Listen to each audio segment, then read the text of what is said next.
Hello friends, IAS PCS study के इस online platform में आपका स्वागत है।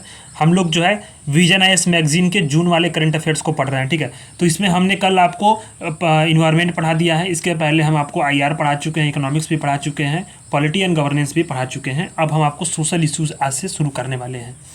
सोशल इश्यूज़ में मैंने आपको न्यूज इन शॉर्ट्स को खूब अच्छे से पढ़ा रहा हूँ, ताकि जो है आपको जो प्री के पर्सपेक्टिव से जो क्वेश्चंस आपको गलत होते हैं उसकी गलत होने की संभावनाएं जो है आपको बिल्कुल कम हो जाए, क्योंकि यहाँ से प्री में क्वेश्चंस बनते हैं।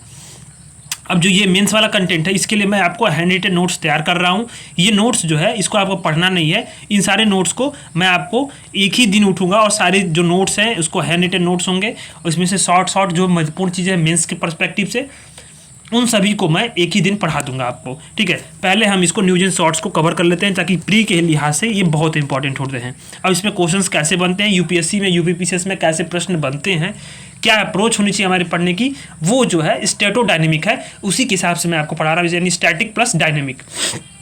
चलिए शुरू करते हैं अपने कंटेंट्स को। तो इसमें दिया है कि एसडीजीज के लिए, यानी सतत विकास लक्ष्य के लिए, सस्टेनेबल डेवलपमेंट गोल के लिए नेशनल इंडिकेटर फ्रेमवर्क जो है वो जारी किया गया है।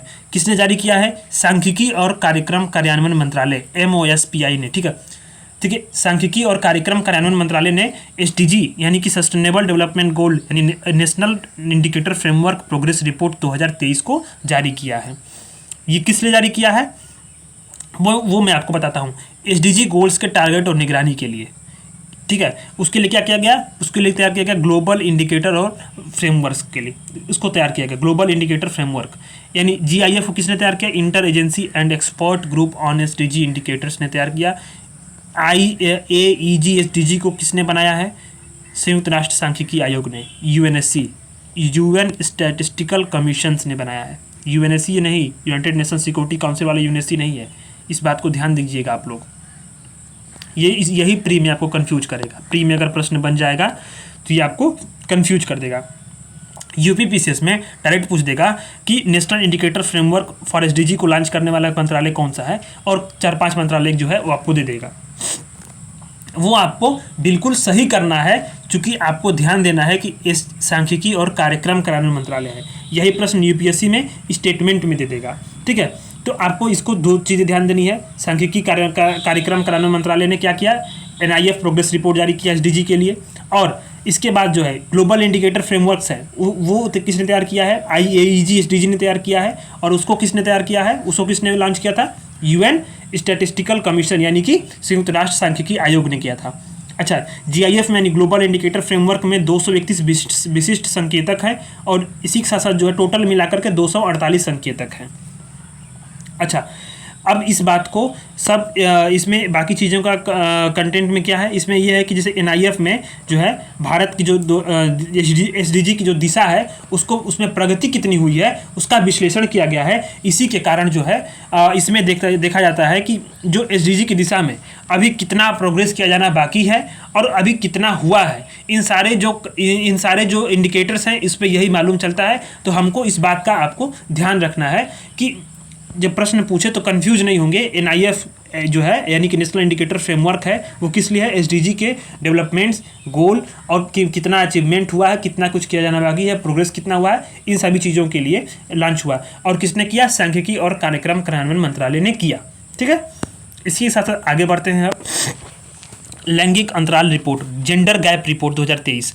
अब इसमें बहुत इंपॉर्टेंट है। इसमें आपको क्या पढ़ना है मैं आपको वो बता रहा हूँ। जेंडर गैप रिपोर्ट में आपको ये पढ़ना होता है किसने जारी किया, बहुत इंपॉर्टेंट है। स्टार मार्क कर लीजिए। यूपीपीसीएस RO के लिए एकदम स्टार मार्क करिए। अगले साल भी आने वाला एग्जाम जो भी कुछ है आयोग द्वारा उसमें एकदम पूछ सकता है, एकदम 100% श्योर ये प्रश्न बनेगा यहाँ से। यूपीएससी में बनेगा तो स्टेटमेंट में बनेगा। किस में बनेगा? स्टेटमेंट में दे देगा वो। ठीक है, तो आप इसको किसने लॉन्च किया? WEF ने, वर्ल्ड इकोनॉमिक फोरम ने लैंगिक अंतराल रिपोर्ट यानी जेंडर गैप रिपोर्ट 2023 को जारी किया। भारत का स्थान बहुत इंपॉर्टेंट है, 127वां है। 146 देशों में से कितना है? 127वां है। अच्छा, अब इसमें बहुत सारे मेंस के पर्सपेक्टिव से भी कंटेंट है। भारत का स्थान आपको ध्यान देना है। मेंस के पर्सपेक्टिव से कंटेंट क्या है मैं आपको वो बता रहा हूँ कि अगर आप महिलाओं संबंधी मुद्दे लिख रहे हैं, ठीक है, सोशल इश्यूज़ लिख रहे हैं, तो उसमें आप अगर असमानता या फिर जेंडर गैप की बात कर रहे हैं तो उसमें इस बात को आप लिख सकते हैं कि जैसे जो भी कुछ भी महिलाओं संबंधी मुद्दे होंगे उसमें जो जेंडर गैप होगा उसमें आप लिख सकते हैं कि जेंडर गैप रिपोर्ट 2023 के अनुसार लैंगिक असमानता को समाप्त करने की जो वर्तमान गति है उस गति से पूर्णतः असमानता यानी कि टोटल जो होता है ना कि टोटल तौर पे एकदम एक दूसरे के प्रति जो सब कुछ महिलाओं और पुरुषों की स्थिति समान हो वैसी स्थिति आदर्श स्थिति पाने में कितना वर्ष लगेगा 131 साल लग जाएंगे जो वर्तमान की प्रगति है उस हिसाब से अगर मैं बात करूं तो। अच्छा, जो जेंडर गैप रिपोर्ट 2023 है इसमें आइसलैंड ने पहला स्थान प्राप्त किया है। आइसलैंड ने पहला स्थान प्राप्त किया है, इसके बाद नॉर्वे है, इसके बाद फिनलैंड है। भारत जो है भारत का स्थान आपको 146 देशों में 127वां है। ठीक है, 127वां है। अच्छा, भारत ने किस किस क्षेत्रों में अच्छा किया है? भारत ने जो है शिक्षा नामांकन मापदंड में बेहतर स्तर प्राप्त किया है। इसी के साथ साथ जो है आर्थिक भागीदारी और अवसर में केवल जो है 36% ही है और राजनीतिक सशक्तिकरण में मात्र 25% ही है। भारत के जो ये भी आप कंटेंट लिख सकते हैं अगर आलोचनात्मक मूल्यांकन करने के लिए अगर प्रश्न आए तो ये वाली चीज़ को जो है आप लिखेंगे 131 वर्ष लग जाएंगे। और ये भी चीज़ लिख सकते हैं कि लैंगिक समानता के मामले में जो बांग्लादेश है, भूटान है, चीन है, श्रीलंका, नेपाल है वो भारत से अच्छे हैं, उनका प्रदर्शन जो है अच्छा है जेंडर गैप रिपोर्ट 2023 के अनुसार। अच्छा, अगर मान लीजिए आपको 2-3 चीज़ें और मैं आपको बता रहा हूँ इसमें प्री के पर्सपेक्टिव से और मेंस की पर्सपेक्टिव से। मेंस में अगर आप उत्तर लेखन कर रहे हैं तो अगर आपको महिलाओं संबंधी मुद्दे हो, महिलाओं के समानता हो, राजनीतिक सशक्तिकरण हो या फिर जो अन्य जेंडर गैप संबंधी जो मुद्दे हों, सोशल इश्यूज़ हो, ठीक है, सोशल जस्टिस हो, इसमें क्या लिखेंगे? इसमें आप जो है ये लिख सकते हैं कि लैंगिक समानता में सुधार के लिए सरकार द्वारा जो कदमें उठाई गई हैं वो इन कदमों को आप लिख सकते हैं। आर्थिक भागीदारी और स्वस्थ उत्तरजीविता में सुधार के लिए बेटी बचाओ बेटी पढ़ाओ, राष्ट्रीय महिला कोष, प्रधानमंत्री मातृ वंदन योजना, सुकन्या समृद्धि योजना और समग्र शिक्षा पहल, कस्तूरबा गांधी विद्यालय, ये जो है आप लिख सकते हैं। साथ साथ ये भी लिख सकते हैं कि जो पंचायतों में महिलाओं के लिए 33% सीटें रिजर्व की जाती हैं वो राजनीतिक भागीदारी में महिलाओं के लिए सुनिश्चित करने के लिए एक बहुत बड़ा कदम है। अच्छा, प्री में एक चीज़ और बहुत महत्वपूर्ण है, यूपीएससी में, यूपीपीसीएस में तो नहीं, यूपीएससी में ये प्रश्न बहुत बार बना है, बहुत बार बनता है कि जो भी कुछ आते हैं, ठीक है, जो कुछ मान लीजिए कि अगर कोई भी रिपोर्ट्स आई तो उसमें मापदंड पूछ देता है कि किन ये मापदंड कौन कौन से हैं या किन स्टैंडर्ड्स पे इन रिपोर्ट्स को तैयार किया गया है। तो इसमें आप देखेंगे तो आप इसमें एक चीज़ और देखेंगे कि इसमें है आर्थिक भागीदारी और अवसर। आर्थिक भागीदारी और अवसर एक बहुत महत्वपूर्ण बात है, इसमें लिखा गया, ठीक है, शिक्षा प्राप्ति, स्वास्थ्य और उत्तरजीविता और राजनीतिक सशक्तिकरण, ये 4 मापदंडों के आधार पर ये जो जेंडर गैप रिपोर्ट है वो बनाई गई है, तो इनको आपको ध्यान देना जरूरी है। अच्छा, gender social norms index, GSNI report, gender social norm index क्या है? सबसे बड़ी बात है इसमें, इसको किसने जारी किया है? इसको जारी किया UNDP ने। ये आप एक कॉपी बनाइए या आप कॉपी बना करके उसको आप जो है एक छोटा सा आप नोट्स बना करके उस एक पेज में ही सारी चीज़ों को जो रिपोर्ट्स आई हैं किसने जारी किया है, भारत का स्थान कितना है और उनके किन किन स्टैंडर्ड्स यानी कितने कितने जो है संकेतक हैं जिस पे ये रिपोर्ट तैयार की गई है उनको आप 2 लाइन में लिख लीजिए। अगर आप नहीं लिख पाते हैं तो आप कमेंट करिए, मैं आपको अपने टेलीग्राम चैनल पे स्टडी फॉर IAS-PCS पे मैं आपको ये कंटेंट अवेलेबल करा दूंगा, डिस्क्रिप्शन में लिंक है, आप टेलीग्राम ज्वाइन कर लीजिएगा। अगर आप डिमांड करेंगे तो मैं आपको नोट्स इसका भी दे दूंगा, हालांकि मैं मेंस का नोट्स देने वाला हूं और हैंड रिटन नोट्स देने वाला हूं मेंस के लिए, ठीक है। तो आप टेलीग्राम चैनल को ज्वाइन किए रहिए और चैनल को जरूर सब्सक्राइब करिएगा। जेंडर सोशल नॉर्म्स इंडेक्स जो है वो किसने जारी किया है? UNDP ने जारी किया है, ठीक है। इसके सबसे बड़ी चीज़ है, इसमें 3-4 चीज़ें आपको बहुत इंपॉर्टेंट रखनी होती हैं, संकेतक, आयाम और संकेतक। तो 4 आयाम है, राजनीतिक, शैक्षिक, आर्थिक और शारीरिक स्वायत्तता। जेंडर सोशल नॉर्म्स इंडेक्स में 4 आयाम है, राजनीतिक है, शैक्षिक है, आर्थिक और शारीरिक स्वायत्तता है। संकेतक कौन कौन से हैं? संकेतक में क्या है कि लोकतंत्र, महिलाओं को पुरुषों को समान अधिकार मिलना चाहिए, मतलब ये इसको इंपॉर्टेंट नहीं है, ये आयाम आपके इंपॉर्टेंट है, ये ज़्यादा आप बस एक बार पढ़ लीजिएगा, ठीक है, ये इंपॉर्टेंट नहीं उतना। अब इंपॉर्टेंट है कि विषय क्या है, उसका थीम क्या था? Breaking down the gender biases, shifting social norms toward the gender equality. ये बहुत इंपॉर्टेंट थीम है। थीम से प्रश्न यूपीएससी में हर साल बनते हैं और यूपीपीसीएस में तो इसी साल पिछले बार ही जो 2023 का पेपर उसमें पूछा हुआ था थीम, तो बहुत लोग कंफ्यूज हो गए थे। तो अभी इंपॉर्टेंट क्या है कि आपको ध्यान देना है, breaking down the gender wise, shifting social norm toward the gender equality, ठीक है। तो ये जो है आपका थीम रहा है। अब इसमें क्या है, सूचकांकों के जो जो कुछ चीज़ें हैं उसको ध्यान देंगे आप, तो मेंस में भी आंसर राइटिंग कर सकते हैं। 10 में से करीब 9 पुरुष महिलाएं क्या है, महिलाओं के प्रति जो है पूर्वाग्रह से ग्रसित है। 50% लोगों का मानना है कि महिलाओं की तुलना में पुरुष बेहतर राजनीतिक साबित होते हैं। साथ ही 40% लोग मानते हैं कि पुरुषों की महिलाओं में महिलाएं अच्छी व्यावसायिक कार्यकारी नहीं बनती हैं। अच्छा, निम्न और उच्च मानव विकास सूचकांक के टिया वाले सभी देशों में लैंगिक पूर्वाग्रह देखा गया। ये बहुत इंपॉर्टेंट है, इसको स्टार मार्क कर लिए। मेंस में आप आंसर राइटिंग करेंगे तो क्रिटिकली एनालाइज करेंगे जब आप, तो विकसित देशों में आप देख सकते हैं कि ये बात भी शामिल की गई है कि सभी देशों में लैंगिक पूर्वाग्रह देखा गया, किसमें, जो निम्न और उच्च मानव विकास सूचकांक हैं, इन देशों में भी लैंगिक पूर्वाग्रह देखा गया है। तो आप क्रिटिकली एनालिसिस करने में आप इसको रख सकते हैं। ठीक है। मॉडर्न स्लेवरी, आधुनिक दास्ता, एक अच्छा कंटेंट है। अभी क्या दिया कि हाल ही में प्रकाशित एक नए सूचकांक के अनुसार भारत समेत G20 समूह के एक देश जो है आधुनिक दास्ता को बढ़ावा दे रहे हैं। G20 पे यूपीएससी में इसी साल प्रश्न पूछा था। G20 पे यूपीएससी में इसी साल प्रश्न पूछा हुआ था। किस पेपर में पूछा हुआ था आपको? ईपीएफओ में। यूपीएससी ईपीएफओ का पेपर आप देखिए, यूपीएससी ईपीएफओ का पेपर देखिए आप, तो G20 पे प्रश्न पूछा हुआ है। G20 में कितने देश हैं? ऑप्शंस में उसने बहुत कंफ्यूज किया हुआ था, बहुत लोग गलत करके आ गए थे। ठीक है, तो 19 देश हैं और एक प्लस EU है, प्लस EU है। ठीक है, 19 देश हैं प्लस EU है, तो इसको आप ध्यान दीजिएगा। ठीक है, तो मैं आपको ऐसे ही प्रीवियस ईयर क्वेश्चंस के हिसाब से मैं आपको पढ़ाता रहता हूँ, तो आप जो ऐसा कंटेंट आपको यूट्यूब पे कहीं नहीं मिलेगा, कोई आपको इस तरह से मैगजीन नहीं पढ़ा रहा होगा।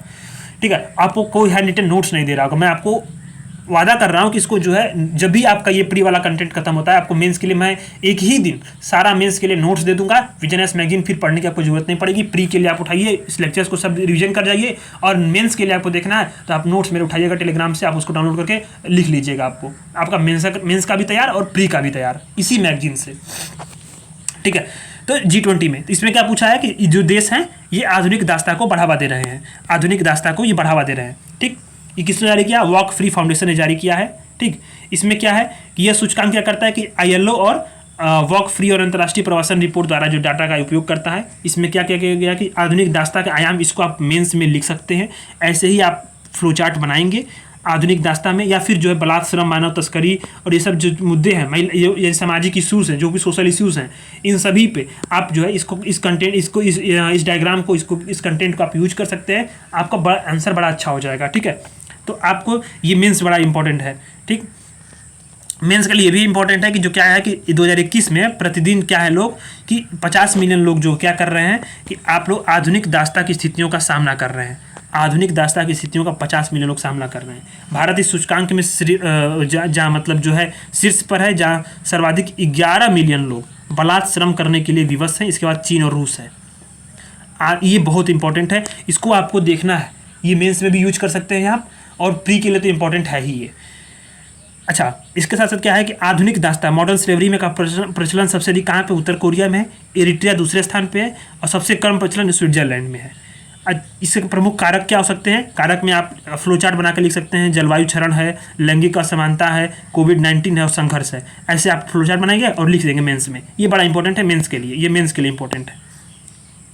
अच्छा, आगे की राह में मेंस में क्या लिखेंगे आप? अगर आप उत्तर लिखते हैं तो मेंस में अगर आप प्रश्न पूछ देता है दास्ता पे या मॉडर्न स्लेवरी पे या फिर जो बलात्कार, श्रम पे, तो बलात्कार, श्रम आप ये भी लिख सकते हैं कि अलग अलग स्तरों पर आधुनिक दास्ता की पहचान करने की कार्रवाई करना चाहिए। सामाजिक सुरक्षा, समाज सुरक्षा जाल को मजबूत करना चाहिए। प्रवासन नीतियों को निरस्त करना चाहिए। मानवाधिकारों को संरक्षण करना चाहिए। ये आप जो है आगे की राह में लिख सकते हैं उत्तर में। ये बड़ा इंपॉर्टेंट है।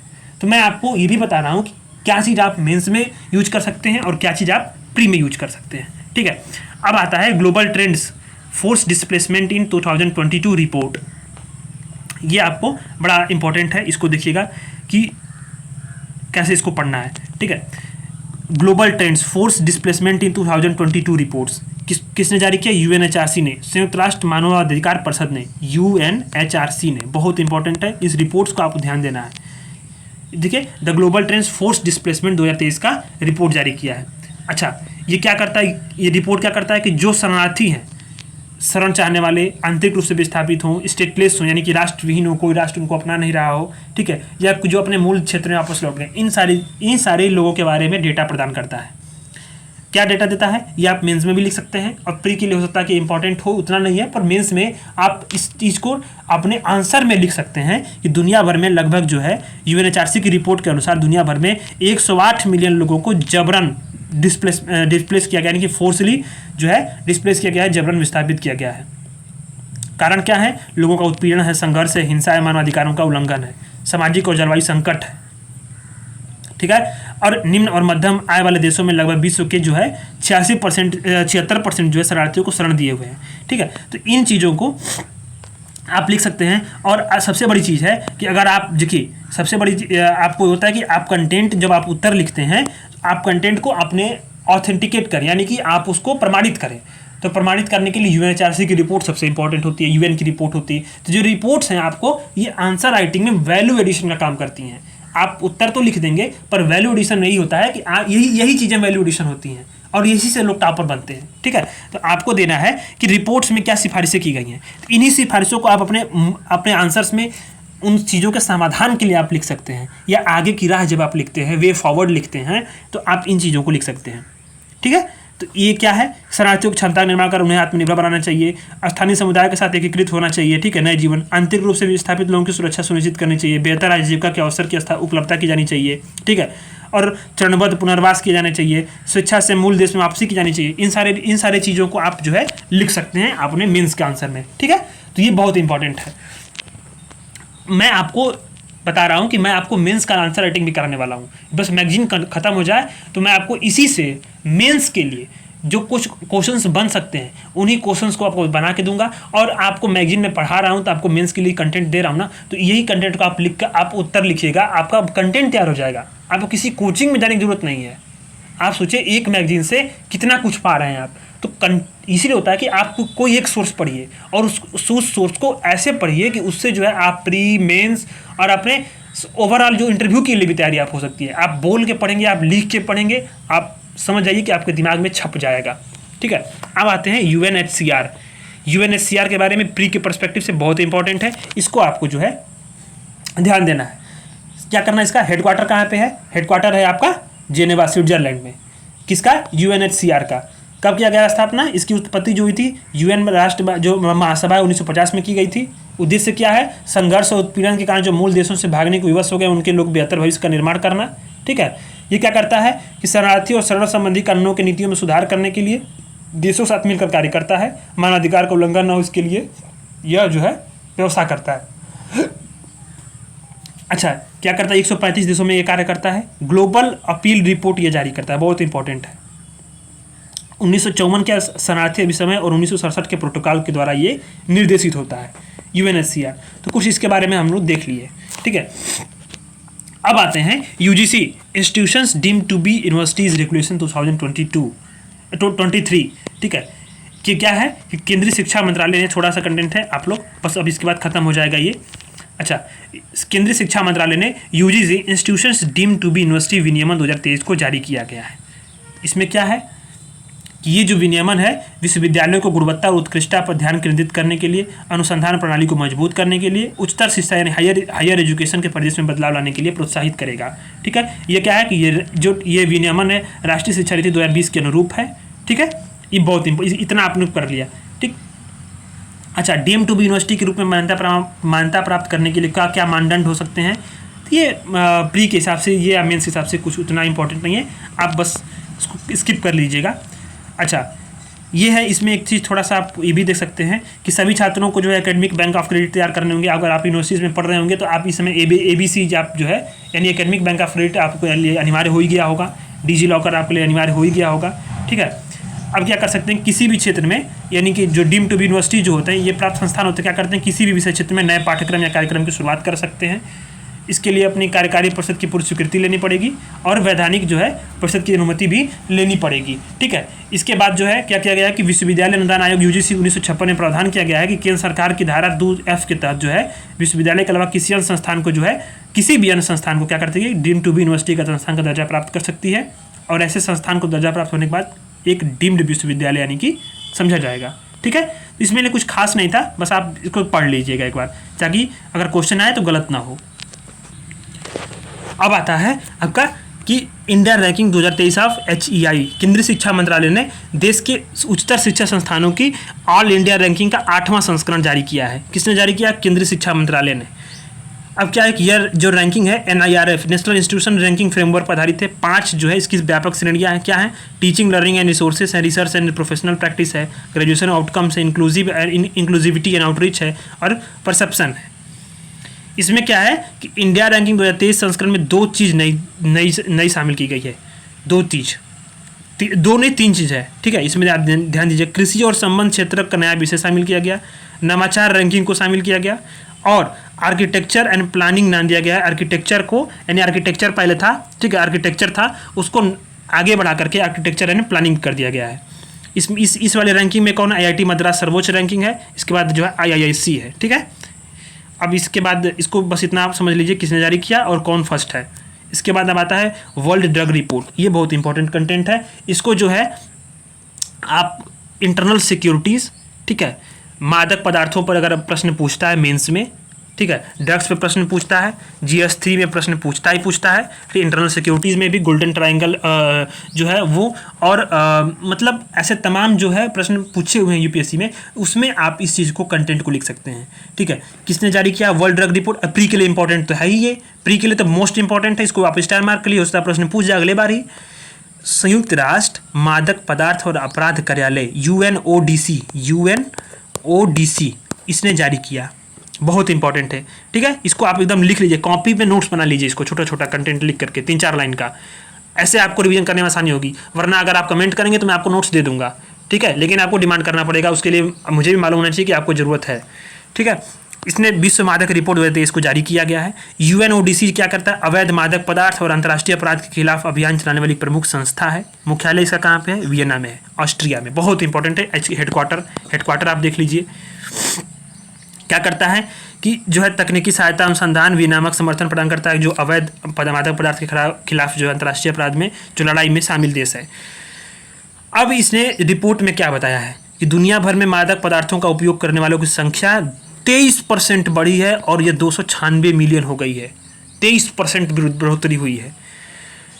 मादक पदार्थों के उपयोग संबंधी विकारों से पीड़ित लोगों की संख्या जो है 45% बढ़कर के 39.5 मिलियन हो गई है। अब इन बिंदुओं पर बल दिया गया, किसमें? मादक पदार्थों से संबंधित विषमताओं और असमानताओं पर बल दिया गया है इसमें। अच्छा, मादक पदार्थों के दुरुपयोग की घटनाओं से असमानताएं और सामाजिक आर्थिक विषमताएं प्रेरित और संचालित होती है, इस बातों पर बल दिया गया है। अब मेंस में आपको इस सब चीज़ों पे आपको इस कंटेंट को लिख सकते हैं, इस कंटेंट को इस तरह से लिख सकते हैं ताकि जो है आप मेंस में आप आंसर राइटिंग कर रहे हो तो उसमें आगे की राह या फिर उसमें वैल्यू एडिशन के लिए इन सारी चीज़ों के जो पॉइंट्स हैं उसको भी आप यूज कर सकते हैं। क्या है कि वैश्विक उत्तर और दक्षिण शहरी ग्रामीण बस्तियों को उपाधि के बीच में जो असमानताएँ हैं, यानी कि अच्छा ग्लोबल नॉर्थ और ग्लोबल साउथ, इन दोनों के बीच में जो असमानताएं हैं, शहरी और ग्रामीण बस्तियों के बीच में जो असमानताएं हैं, बस्ती और उपबस्ती जो आबादी हैं इसके बीच में असमानताएं हैं, ये मादक पदार्थों में जो नुकसान होती है इसके लिए अपना योगदान देती है। चूँकि असमानताएं हैं, असमानताएं कहीं ना कहीं मादक पदार्थों के उपयोग को बढ़ावा देती हैं। अवैध मादक पदार्थों पर जो आधारित अर्थव्यवस्था है वो संघर्ष, मानवाधिकारों के हनन और पर्यावरण विनाश को बढ़ावा दे रही है। अवैध वनों की कटाई, खनन, भूमि कब्जे के साथ पर्यावरण को नुकसान हो रहा है। अमेजन के वन इसके उदाहरण है, ठीक है। अच्छा, इसका मादक पदार्थों का जो दुर्व्यापार है ये गैर राज्य सशस्त्र और विद्रोही समूहों को वित्त पोषित कर रहा है। म्यांमार आपका उसका उदाहरण है, म्यांमार उदाहरण है, जो अफ्रीका कुछ देश है वो उदाहरण है, ठीक है। अच्छा, नियंत्रित दवाओं के चिकित्सीय के उपयोग को विनियमित करने में जो है वो लोक स्वास्थ्य को प्राथमिकता देना जो है ये बहुत ज़रूरी है। चूँकि क्या है कि इसमें जो है पर्याप्त ढांचे का अभाव न होने के कारण जो है औषधि उपयोग के लिए जो ड्रग्स आते हैं उसका जो है गलत अवैध मादक पदार्थों के रूप में बाज़ारों में बेचा जा रहा है उसको, और इसका सेवन भी हो रहा है, ठीक है। सिंथेटिक जो है वो कई बार सिंथेटिक मादक पदार्थों का उपयोग, इसके प्रभाव बढ़ रहा है, उपयोग भी बढ़ रहा है, और इससे जो है जो स्वास्थ्य और जन हानि है ये भी बढ़ोतरी हो रही है इसमें। तो इन रिपोर्ट्स में ये बात की गई है। किसने जारी किया है और इसका हेडक्वार्टर कहाँ पे है, ठीक है। और उपयोग में आप इसको मेंस में क्या लिख सकते हैं कि मादक पदार्थों के उपयोग की जो संख्या है वो काफ़ी बढ़ चुकी है। तो इस तरह से आप जो है प्री और मेंस के पर्सपेक्टिव से अगर आप पढ़ेंगे तो इन कंटेंट्स को आपको हमने पूरा पढ़ा दिया है। सोशल इशूज़ में बाकी चीज़ें जो हैं आपको वो हैंडरिटन नोट्स के रूप में मिल जाएंगी, ठीक है। अब आप इसको क्या करना है, आपकी जिम्मेदारी ये है कि जो चीज़ मैंने बोला आपको नोट्स बनाने के लिए उसको नोट्स बना लीजिएगा, ठीक है। और इसके साथ साथ जो है मैं आपको हैंडरिटन नोट्स भी मेंस के लिए आपको अपने टेलीग्राम आईडी पे दे दूंगा। आप चैनल को सब्सक्राइब करिए, वीडियोस को जरूर लाइक करिएगा ताकि इससे एक मोरल सपोर्ट हमें भी मिल सके। धन्यवाद।